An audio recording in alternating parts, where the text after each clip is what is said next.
We have to begin where all of you came to this for the one thing that was hilarious.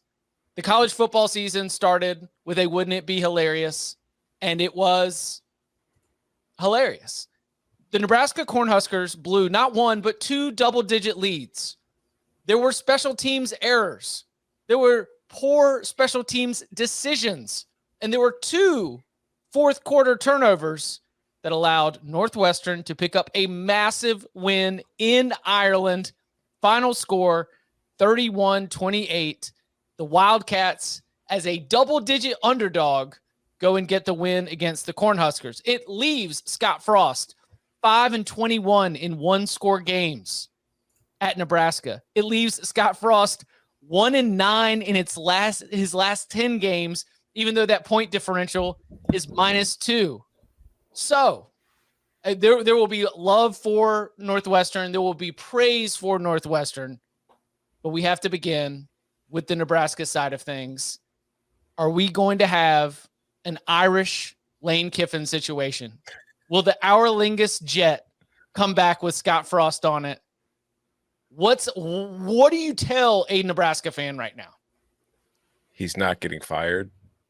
That's what you tell a Nebraska fan who is hoping that that's going to happen. Do you tell them that on October 1st that buyout drops from $15 million to $7.5 million? And so if you look at the schedule and you think about the financials, that maybe there is something, but it's not going to happen before October 1st. I mean, what do you tell a Nebraska fan who is hoping that you'll at least see some wins? This win total was set at 7.5. We were talking like the best 3-win team in the country was going to be bowling. And after everything that you saw, how about that? Is Nebraska going to be a bowl team in 2022? Oh, see, here's the thing. If Nebraska was going to get to a bowl game, that was one of the games it kind of had to win. That was one of the games where you were relying on them to get a win, one of the 6 that they were going to need. So by losing that game, it hurts their ability to do so. But I don't want to get into the situation we do too often early in the year where I know that like the reaction show is about overreacting. It is, especially in week 0. I don't want to overreact. Like that was a Big Ten West game, just stupidity with more stupidity, more points than anybody expected. But then one team won, one team lost. It could have gone about 1,000 different ways. So if you want to be an optimist, you could say, all right, rinse it, move on, whatever. If you want to be a realist, Nebraska throughout Scott Frost's tenure has made dumb decisions and dumb mistakes to cost itself football games. Scott Frost, during his tenure at Nebraska, has changed his coordinators. He has changed his coaching staff. He has changed his roster. This year, he has changed his quarterback. He has brought in a new offensive coordinator. What is the one constant at Nebraska through the Scott Frost era with all the dumb decisions and dumb mistakes? You said the name Scott Frost a lot, and you talked about all the other changes. It sounds like it's Scott Frost. Yeah, and I mean, there's a lot of stuff to nitpick. The onside kick was galaxy braining it a little bit. Like I understand he was probably, you're feeling yourself a little bit at that point because you just went up 11 points and you're like, we could take control of this game. But like, I feel like that's a move that you make when you're trying to take control of the game, not when you already have it. I thought they were just really overconfident because they successfully fielded 2 punts and caught a punt and actually kicked the punt away and kicked it to mainly the correct side. To answer Chip's question, will they make a bowl? I had them at 7.51, and I had this win accounting for about 0.85 of that. So you chop that off, you're really flirting with 6, and that's assuming that you keep the power rating for this team the same, which I'm not going to. I think this offense is no doubt improved. I think Mark Whipple's a good coordinator. I'm sure we'll talk about Scott Frost's comments here in just a little bit. But I really am concerned about this Nebraska defense. Eric Chenander has had a really good defense that has kind of kept these dudes in games for the last couple of years when the offense just absolutely screwed around. But I went back and listened to the summer school series that we did, and Husker 24/7, what was the main concern? Defensive tackle, interior defensive line depth. And look, I'm willing to admit I was wrong on Northwestern offense, but I don't think they're world beaters up front. I know Kurt does a good job there, their offensive line coach, which we should get this tweet on the screen. Oh, yeah. You got it? Okay, cool. But still, like, no interior pass pressure, right? They were not blown off the ball, but they did not consistently at all reestablish the line of scrimmage defensively. I thought their backers knew that and thus got sucked up in a lot of these run fakes. And it was just, hey, here's a run fake. We're going to pitch the ball out to the running back yet again. And, hey, Nebraska's tackling looks poor. Everybody's tackling looks poor when you have bad angles to the ball because you're out of position, probably because you're really worried about the run. They threw so many passes under 10 yards in the air against Nebraska, and Northwestern just feasted on them. They had, one bomb, I think, that on a busted coverage. Other than that, Helinski was just sort of bottled up by their own offense and intentionally, I think, just keep everything underneath. Nebraska didn't tackle well because they're out of position. They have, I think they might have real defensive problems, guys. Yeah, without a doubt. And there was a defense that was good last year, right? Yeah, it was. Yeah, I thought it was pretty good.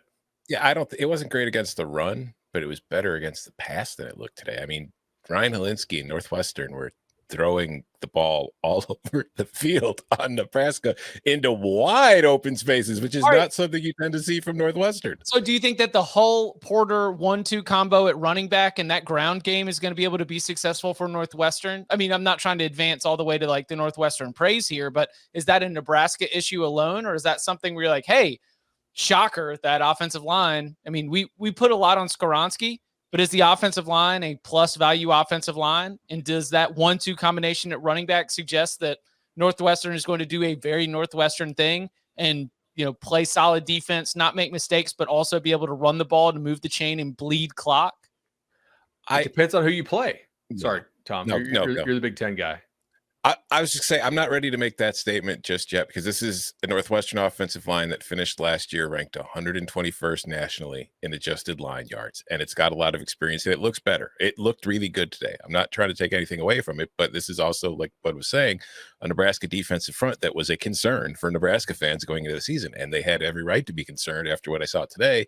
But I do think having Cam Porter back with Hull is a good 1-2 combo because that is what Northwestern's bread and butter is always going to be. It's going to want to lean on its run game, but at the same time, about 75% of Northwestern's rushing yards came today after contact was made. So it's not like the offensive line was completely blowing Nebraska off the ball all day long. The running backs were getting hit, breaking tackles, and picking up yards afterwards. They definitely had some close calls where they were hitting the backfield hard, and then Hull managed to get out of it. A lot of that contact, though, was sort of soft contact, and it was sort of Greg Maddux style. Yeah, they allowed some contact there, but it's a weak dribbler to second base. I was just concerned about Nebraska's defense. The offense, I didn't mind that much. I actually, if we can go to Scott Frost's comments here, I understood the comments that he made. I actually don't have a huge problem, with those comments, but I'm concerned about this defense, just personnel wise, and I don't know if they have the guys to make a bowl now. So is it the creativity comment? Is that what you're going for? So Scott Frost said after the game that he credited Northwestern's coaching staff for the way that they schemed against Nebraska. Quote, I think we're going to learn as an offensive staff, you have to be a little creative in this league. Getting that from Jimmy Watkins, the Omaha World Herald sports reporter who I believe was on site in Dublin. Is that what you were going for? You got to be creative in this league, which to me seems like you're throwing Mark Whipple under the bus after Pat Narduzzi has spent all summer throwing Mark Whipple under the bus. And now, I mean, if you're Mark Whipple, man, just no win situation right here. I think that honestly, Scott Frost is saying that, and I'm not trying to just defend Scott Frost just to do it. Like I don't know him very well. But I think he views himself as part of the offensive staff, given that he is still, designing the run game, and thus I think he's basically lumping him in with that criticism. But obviously, if you're an outsider, it does come off as Scott Frost throws Mark Whipple under the bus just after that was your high-profile hire. Like, right, you went and poached him.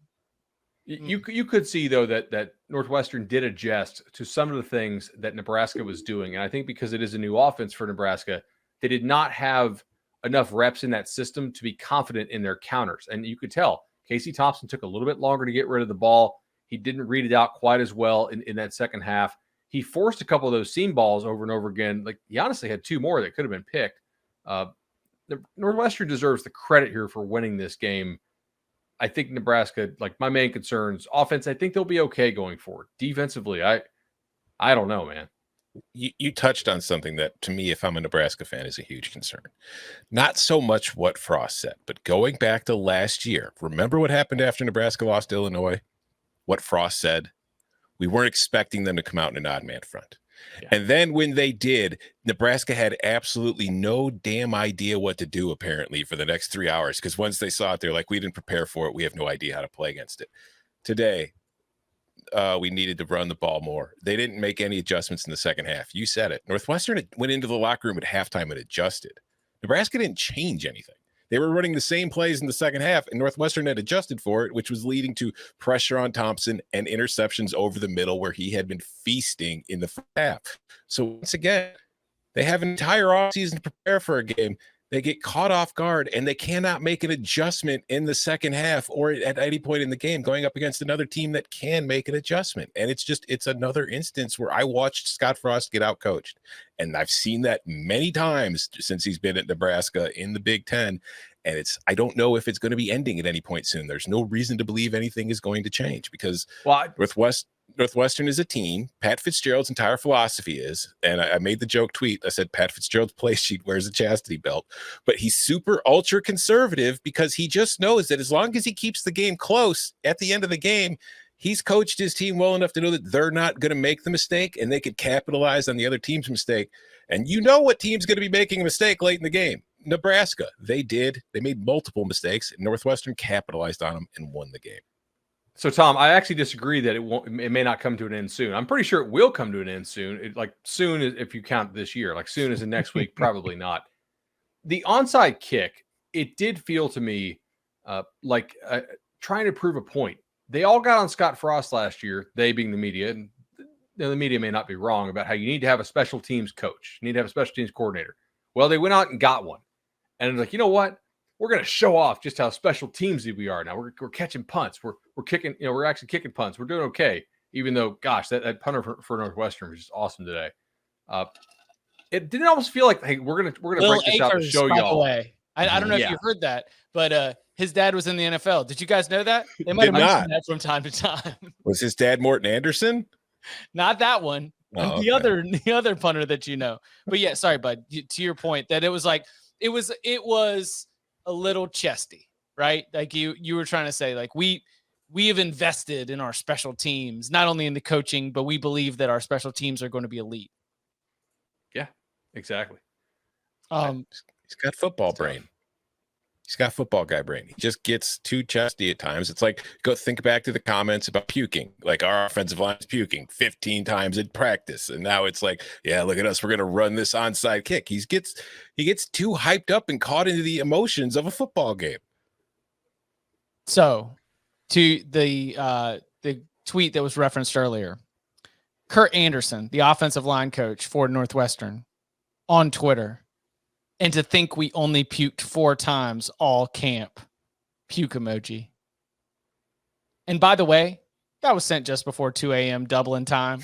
If you want to know whether the coaching staff was enjoying the win, it was at 8:31 Eastern time, which is just around 2 a.m. Dublin time. I wonder how many of those times they puked were just before the tweet was sent. Yeah, all right. So I'm not saying Kurt Anderson was drinking when he sent that, but if you've seen Kurt Anderson, he looks like a guy who could, in theory, put down a pint or 6 if he needed to. And if I'm on that coaching staff, I damn sure am.